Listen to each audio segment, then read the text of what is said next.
The violent kiss made my vision go black and even made breathing difficult.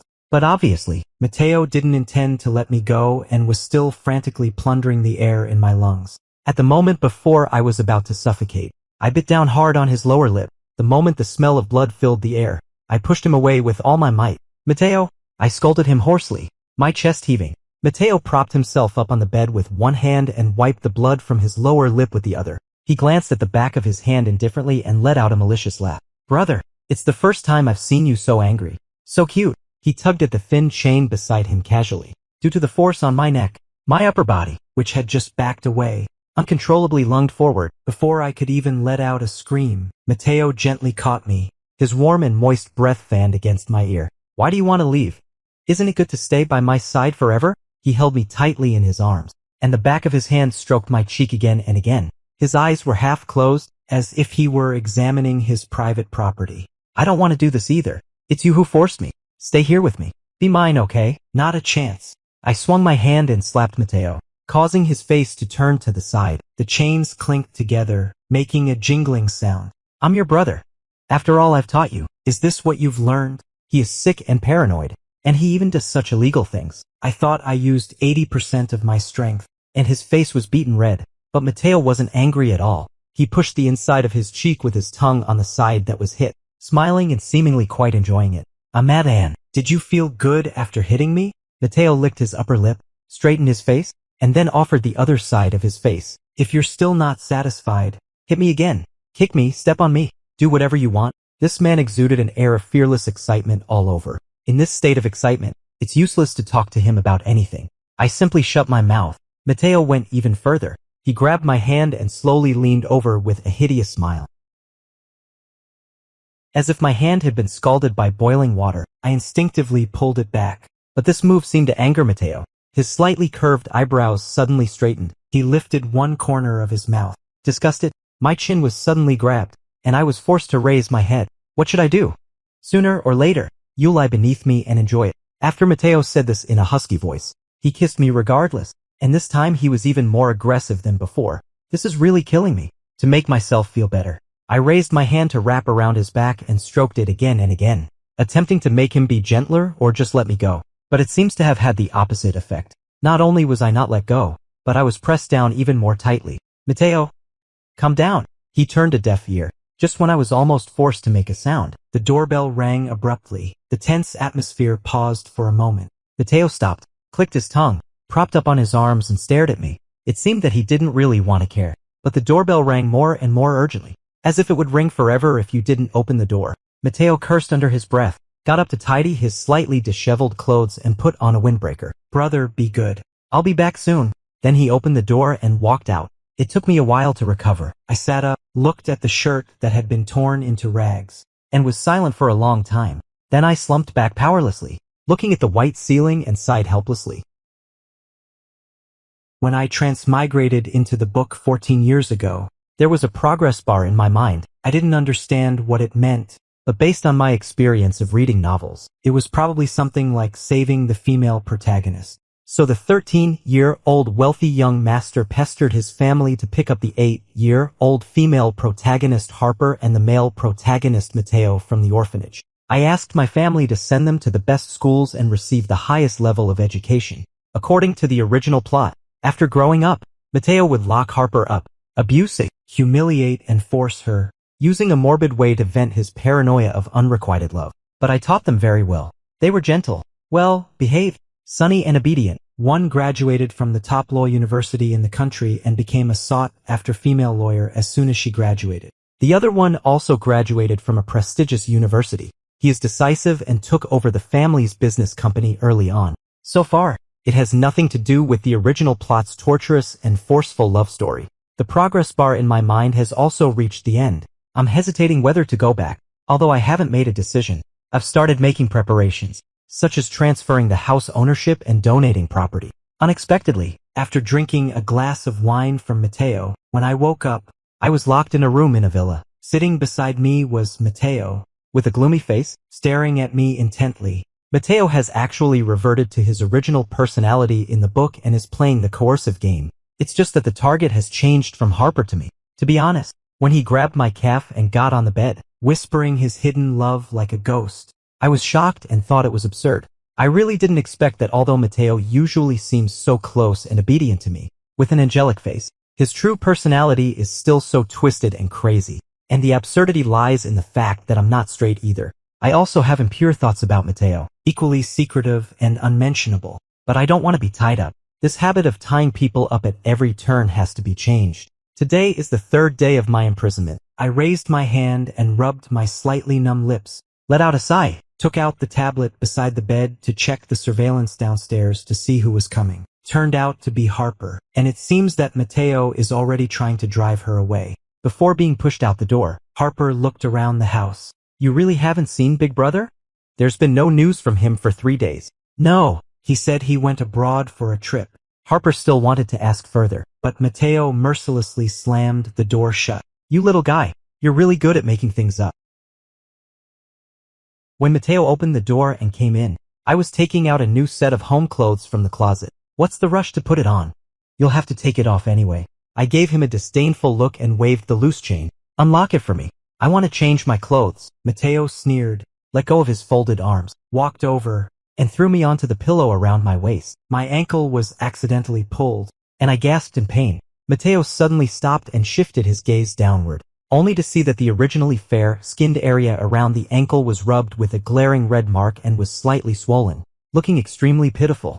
I took the opportunity to show weakness. It hurts a bit. Matteo stared at it intently for a while with a solemn look in his eyes, then looked up at me. After a moment of silent eye contact, he stepped back inch by inch and lowered his eyes to get the first aid kit. I was reclined against the head of the bed.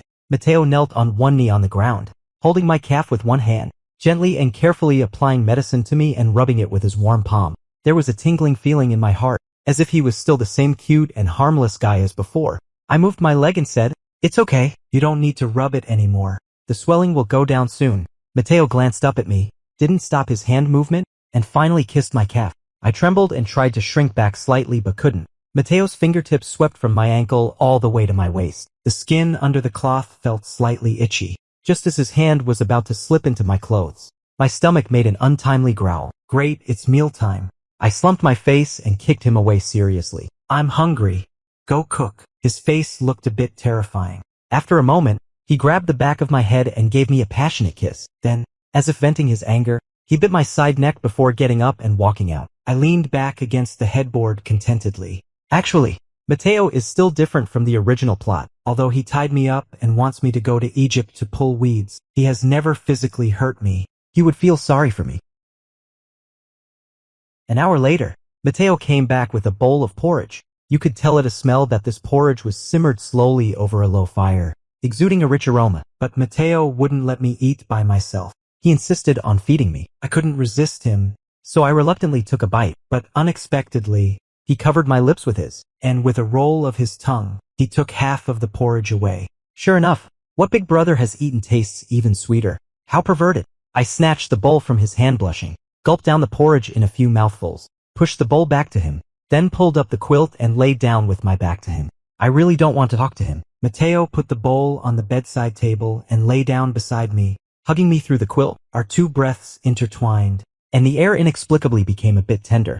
Brother, I know you hate me very much, but just hate me. I don't care. As long as you're by my side, it doesn't matter how much you hate me. Matteo was saying such gloomy words, but his tone was a bit aggrieved, like a poor little dog that had been abandoned. I don't hate you, but I want to beat you up, I grumbled inwardly. After thinking for a while, I asked tentatively, what if I insist on leaving? Matteo was silent for a moment. I'll break your legs. I might have believed this when I was first locked up. Now, I patted the hand that was wrapped around the quilt. Let go of me. I won't leave. He held my wrist with his backhand, propped up his upper body, and quietly looked at me for a while. Then he shook his head. I've listened to you in everything since childhood, but I can't do this. I can't afford to take this risk. You damn brat. When on earth did he become like this? Clearly when he was a child, he would still smile brightly and sweetly call me brother. When he grew up, he was a bit fierce outside, but he was still gentle with me and would even act coquettishly from time to time. Could it be that being a Yandere is really ingrained?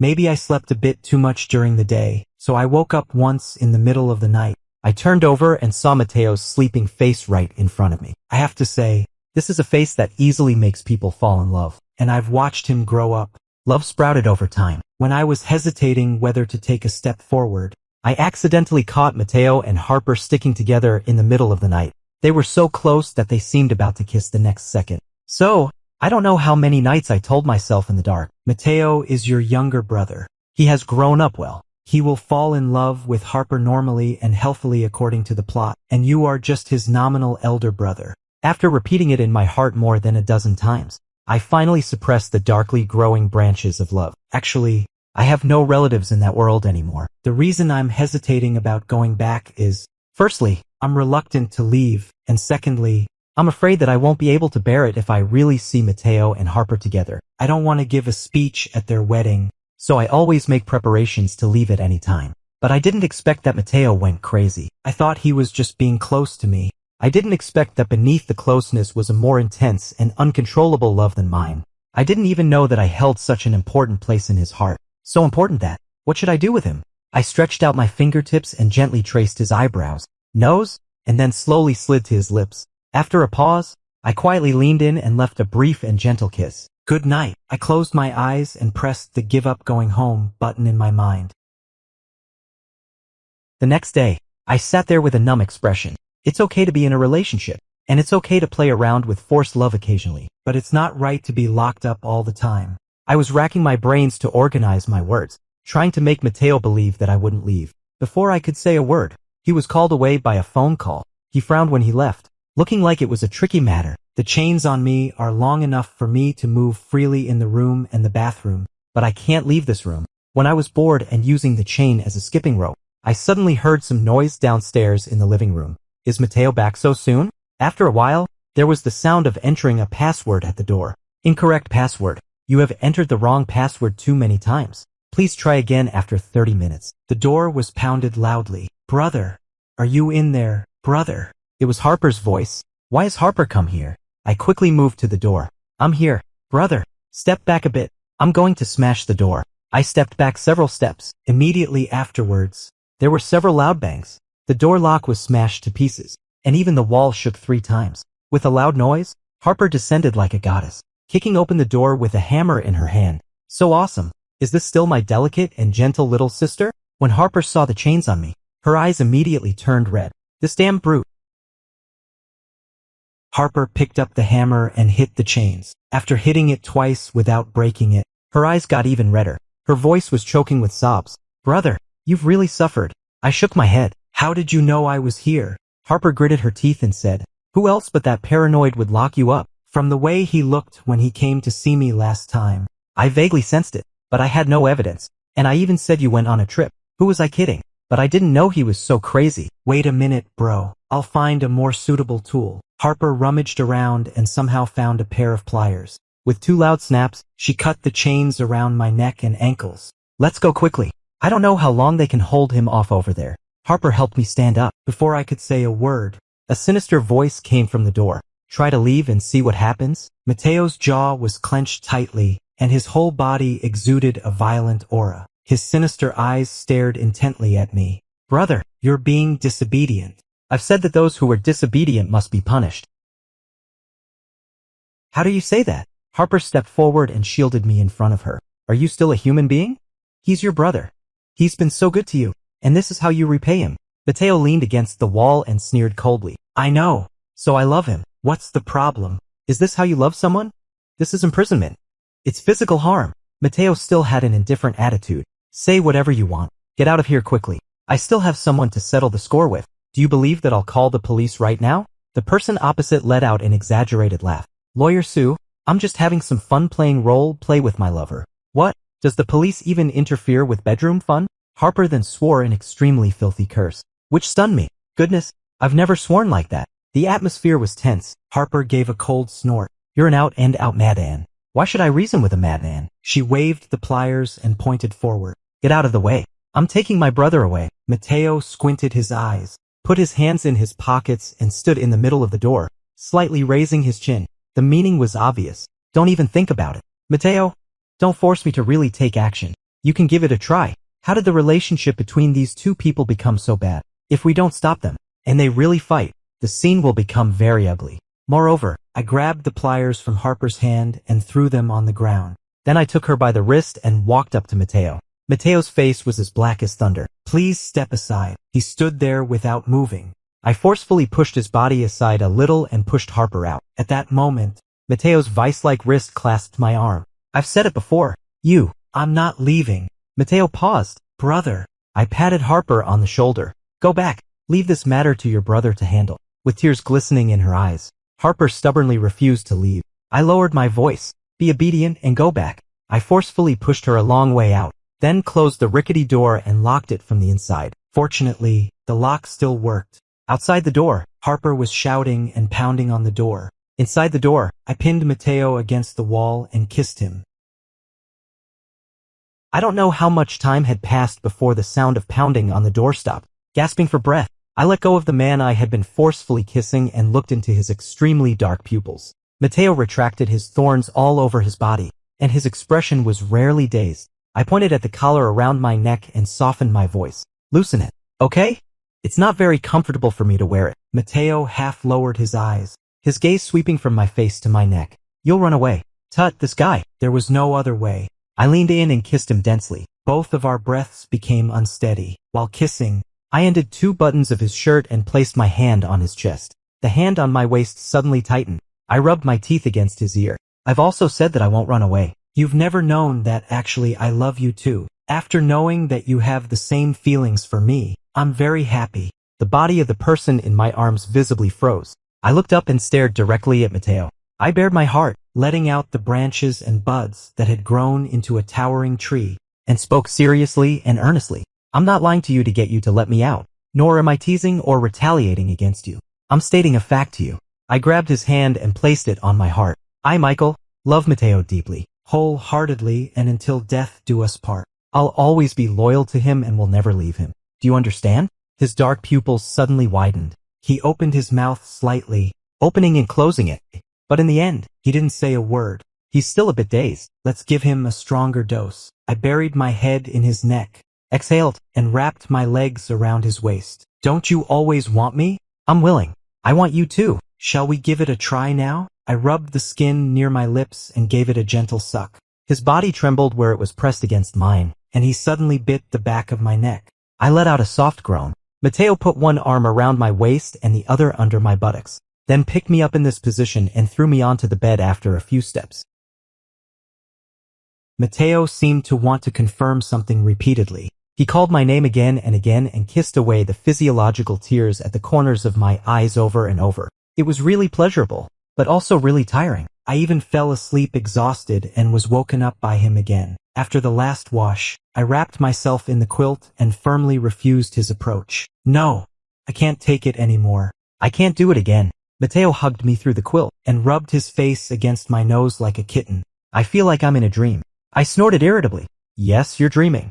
In the dream, you almost exhausted me. Are you happy now? He laughed and hugged me even tighter, as if he wanted to blend me into his very being. You're mine. You're finally mine. I blinked. Yeah, it's quite fantastical. I'm actually with Mateo. The person I dared not cross the line with deep in my heart actually loves me so violently and persistently, regardless of everything. Suddenly having an idea in my head, I poked his arm. How did you know I was leaving? Do you know something? Mateo caught my fingertips and pecked them, then wrapped them in his palm. You probably didn't notice that I couldn't control myself many times in the middle of the night and went to your room to see you. I've heard you talking in your sleep. I thought those were just ramblings, but you've transferred your property so cleanly and neatly recently, leaving nothing for yourself. I had to believe it. You're so heartless. You just said you didn't want everything here. I never said I didn't want, but leaving other things aside. I imagined the scene of opening my eyes in the middle of the night and seeing someone standing by the bedside. It's creepy. I'd probably faint from fright. Maybe I'd slap him to death. I lifted the quilt and wrapped him in it, then got into his strong and warm embrace. Stop talking and go to sleep.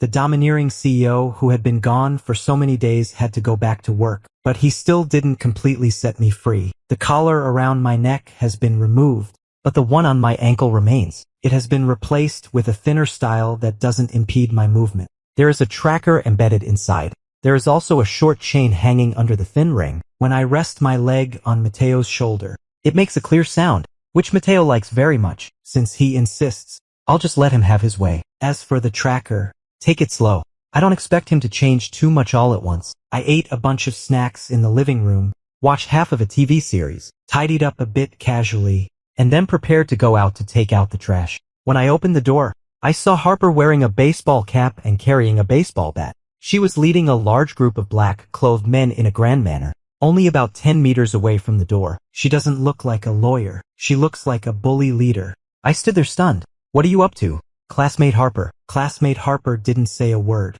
She just grabbed me and looked me up and down for a few times. Then she instructed someone to cut off the surveillance, entered the house, and hit the floor with the bat. The black-clothed men lined up neatly behind her. Mateo, you scoundrel, get out here for me. Her roar was so powerful that it made my heart tremble twice. I can't beat you alone, but can I beat you with a whole bunch of people? You think you're so tough?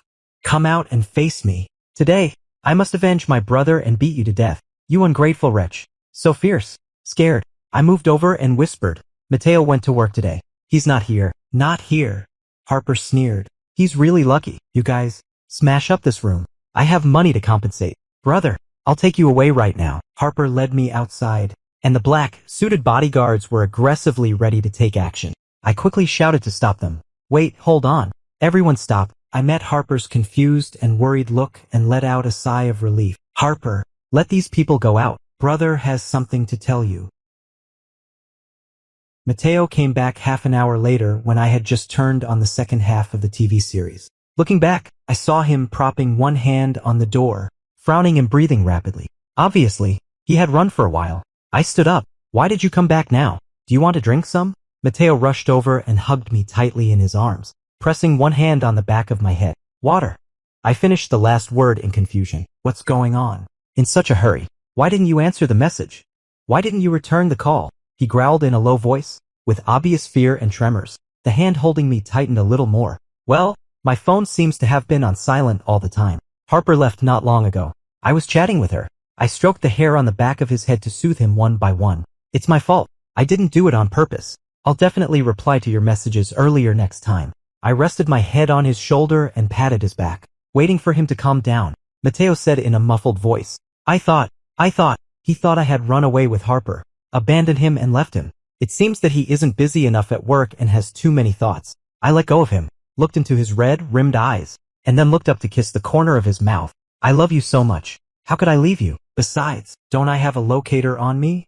You could just check it. Is it stupid to rush back just to make sure if I'm here or not? I pulled Mateo to sit on the sofa and poured him a glass of water. He stared at every single one of my movements intently, as if I would fly away at any moment. Come on, stop staring. You're going to bore a hole through me. I sat down beside Mateo on the sofa, stuffed a pillow on his lap, leaned back on it, and then picked up his well-jointed hand to play with. What did you and Harper talk about? Ha! I looked up into his eyes. It's nothing much. I just came out of the closet and asked her to call you sister-in-law from now on. Sister-in-law? That bastard. Does he deserve it after doing such a shitty thing? Half an hour ago, classmate Harper roared like this. I squinted and rubbed my ears that were assaulted by the high decibel voice. Please lower your voice. Harper grabbed my shoulders with both hands and shook me back and forth like a piece of noodles. Are you forced? Did he drug you or hypnotize you? Wake up, bro. He's a psycho and wants to lock you up. Stop shaking me. You're going to scramble my brains. As I struggled, I pushed off her iron-like hands. It took me a long time to steady myself after staggering. I'm not hypnotized. Just as I said before, I'm willing and I enjoy it. I love him and I'm willing to follow his lead. It seems that classmate Harper's worldview has been severely impacted. She took 3 hasty steps back until she slumped onto the sofa. She grabbed her hair with both hands, and her expression was a mix of dullness and a hint of madness. Damn it, it's voluntary. My brother is with a psycho. He's actually dating that crazy obsessive-compulsive. Seeing her muttering like this, I covered my ears in advance with good foresight. Sure enough, within less than 10 seconds, she let out a second round of shrill screams. That's what happened. It seems that Harper was quite hit hard. Mateo pinched my earlobe and sneered. Who cares about her? She's just being nosy. I twitched the corner of my mouth. Maybe you don't know that you were originally a couple with her, and I was just an unknown minor character who appeared in less than 5 chapters. Who knows how you magically turned gay? I pinched his chin, grabbed his collar and pulled myself up, and gave him a long and affectionate kiss. I formally started my retirement life. Someone takes care of the annoying things in the company, and I don't need to worry about money either. I'm happy to be at ease. I water the flowers and watch dramas from time to time. When I'm in a good mood, I'll cook a meal and wait for Mateo to come back. Classmate Harper spent a week accepting the fact that Mateo and I love each other. Although she said she had accepted it, she was still unhappy. She even signed up for a free fighting class, saying that when Mateo bullied me in the future, she would beat him until he cried for his mom. After hearing this, Mateo just sneered and said nothing. On a leisurely evening, I nestled on the sofa, looking for a movie while listening to Harper chattering on the phone. Brother, you really should stay away from Mateo as much as possible. This guy is very scheming. There are some things from the past that I just didn't tell you. Well, what else could there be? Tell me about it. When we were kids, you tutored the two of us with our homework. Didn't he always not understand and make you teach him over and over again? He did it on purpose. He just wanted to stay with you longer. At school, he even called me an idiot. Every time I wanted to talk to you and act coquettishly, he would force his way in and squeeze me out. In the end, it was him acting coquettishly with you. What a fake, innocent, and harmless act. Ugh. It's an eyesore. Oh, and when we were on vacation from college and staying at home, one night when I went to get a drink of water, I actually saw him coming out of your room. And it wasn't just once. It was in the middle of the night. What on earth was he doing sneaking into your room? It's so creepy just thinking about it. That's why I always reminded you to lock your door at night, but you just ignored me. Once, I specifically staked out at the door. When I heard some noise, I followed him, and guess what? I found him kissing you. Kissing you. I went to confront him, but that scoundrel even threatened me, saying that if I dared to tell you, he'd kill me. Well, let him try. How laughable. There are so many things like this, big and small. He has a heart darker than ink and a mouth more poisonous than arsenic. Harper kept chattering on and on, calling him a fake and a pervert one after another. I silently rubbed my forehead. I never thought that the real relationship between the two of them would be like this. It turns out that their so-called deep sibling affection before was all an act in front of me. This plot has gone off the rails ages ago. However, it's only now that I have a more specific understanding of Mateo's possessiveness towards me. It turns out that from the very beginning, what he wanted was me. The same love beats in two bodies along with two hearts. They care about each other without knowing it. Fortunately, despite the twists and turns, there are no regrets. The inexpressible feelings have finally seen the light. After hanging up the phone, I stood up and stretched for a long time, then walked to the French window to watch the night view. Outside, a young couple was walking hand in hand, whispering and laughing intimately with each other. Suddenly, my waist was encircled by two hands. Mateo had just come out of the bathroom, with the fragrance of shower gel. He hugged me from behind and lazily rested his head on my shoulder. You didn't even dry your hair. I turned around in his arms, grabbed the towel on his shoulder and rubbed his hair with it. Mateo's hair was thick. It took a long time to dry it halfway. Oh, what a handsome man with wet hair. I smiled and stood on tiptoe to kiss him. Mateo, I'm asking you, did you have impure thoughts about me a long time ago? Why didn't you confess your love to me earlier? If you had confessed earlier, there wouldn't have been all these things later. I would have pressed the give up going home button until it broke. Mateo tightened his arms around me. I didn't dare. I was afraid that I wouldn't even be able to be your nominal younger brother. Oh, you didn't dare to confess. But you dared to tie me up. I bit him on the shoulder retaliatorily. Then what if I really left without knowing your feelings? Mateo half lowered his eyes, stretched out his fingertips to rub my ear, with some deep emotion flowing in his eyes. After rubbing for a while, he then stroked my side face. I wouldn't be able to go on living. I've anticipated the worst case scenario. If you really left this world and never came back, for me, it would be no different from death. I can't live without you, so I'll follow you. Maybe my soul can break through the barriers of the world to see you? Mateo said his worst case scenario in a calm tone. I felt my heart sinking deeper and deeper, and a strong sense of fear welled up inside me, because he would really do it. The paranoia engraved in his bones can't be changed at all.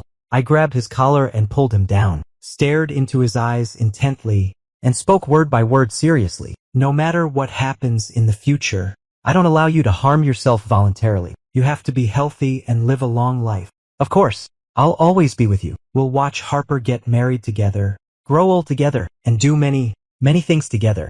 You have me. Do you understand? We were so close that our noses touched. There were stars in Mateo's eyes, bright and dazzling. Yes, I have you. We'll both be healthy and live a long life. Gentle kisses rained down, as tender and lingering as the moonlight. I put my hands on his shoulders and closed my eyes to respond. But soon, this tenderness turned into something else. The temperature started to rise, and our breathing became more and more rapid. Matteo carried me to one side like this and pressed the curtain of the floor-to-ceiling window. My waist was sore and my legs were weak, and my body was still a bit sticky. I was so lazy that I didn't even want to move my fingertips. I directed Matteo to carry me to take a shower, although he had already taken one. Then, predictably, I was pressed against the bathroom wall and it happened again. As a result, the locator on my foot stopped working. I don't know if it was because it had been soaked in water too many times or if the battery had run out. What should I do? The quality of this thing should be quite good. Do you want to try charging it? I hugged a corner of the quilt and put my foot on Matteo's leg. He grabbed the ankle bracelet and turned it around a few times, pursed his lips and said nothing, as if he was thinking about something. I poked him with my toe. What are you thinking about? Matteo let go of the ankle bracelet, looked up at me, and slowly shook his head as if he had made some decision. It's broken. Forget it. Has he changed his nature? I curiously retracted my foot and crawled in front of him, shaking my head and carefully sizing him up. What? Don't you want to know my whereabouts at any time? Do you finally believe that I won't run away? Matteo pecked me. Yes, I still want to lock you up now. But you don't like it, so forget it. Of course, who would like to be locked in the room every day? Matteo patted my butt. Stretch your leg out. I'll untie it. I sat up straight and my legs were swinging twice, and I was really used to it. It doesn't make any difference whether it's untied or not. Anyway, Matteo likes this. I waved my hand. Don't untie it, just leave it like this. I'll wear it as jewelry. It looks quite nice. Matteo looked up, looking a bit surprised. I kissed him again with a smile. Why are you looking at me like that? Don't you like it too? Every time we have sex, you always grab my leg and put it on your shoulder to take a close-up look. I love you so much. Loving the dog for its master. I also like what you like. Of course, coercion is excluded, but it's okay to play around occasionally in the future. By the way, I have something for you. I rummaged through the bedside table and took out a small gift box. When I opened it, there was a paper ring inside. I made it for fun when I was idle today. I stretched out my palm towards Matteo and hooked my fingertips. He understood and held out his hand. I carefully pinched the ring opening and put the ring on his ring finger. Then I pretended to clear my throat and spoke clearly and precisely. May I ask, dear Mr. Matteo, would you like to marry Mr. Michael and from now on, whether in poverty or wealth, in good times or bad, always love and cherish each other forever? I stopped speaking satisfactorily and waited for his reply. Matteo stared at the ring on his hand for so long that I couldn't help but pinch him. Are you proposing to me? I blinked. Isn't it obvious enough? I've transferred all my money to you guys. I don't have money to buy a diamond ring. You won't reject me just because it's made of paper, will you? I kissed the back of his hand. One can't be heartless. The next moment, I was suddenly pulled into his embrace. A deep and determined voice rang in my ear. I'll always say yes. A feeling of bliss filled my chest, like a sugar cake slowly melting over a low fire, sizzling with sweetness. I smiled and scratched his chin. Come on, call me husband. Originally, I just wanted to tease him, but unexpectedly, Matteo really leaned close to my ear and lowered his voice. Husband. This cry sent an electric shock through my body. I felt weak in the knees even while sitting and inexplicably wanted to escape. Matteo put his arm around my lower back, pulled me onto his lap, and brought his lips close. Brother, it's killing me. The kiss came as expected, with our two chests pressed tightly together. Matteo slowly leaned forward, held my waist and pressed me onto the bed. As our lips met, his fingers intertwined with mine. He bit my earlobe and gently rubbed it. Baby. A tingling sensation ran up my spine all the way to my cerebral cortex. Well, I really won't be able to get out of bed tomorrow. I resigned myself to hugging him tightly, ready to embrace the next gorgeous and grand moment. Epilogue. Matteo thought he was very despicable. He actually despicably fell in love with the elder brother who had taken him out of the endless darkness of the orphanage and given him light. He knew it was wrong, but he couldn't control himself. He could only let this distorted emotion run wild in his heart, leaving it riddled with holes. He wanted to monopolize Michael and make Michael only have eyes for him, but he couldn't, because they also had a nominal younger sister, Harper.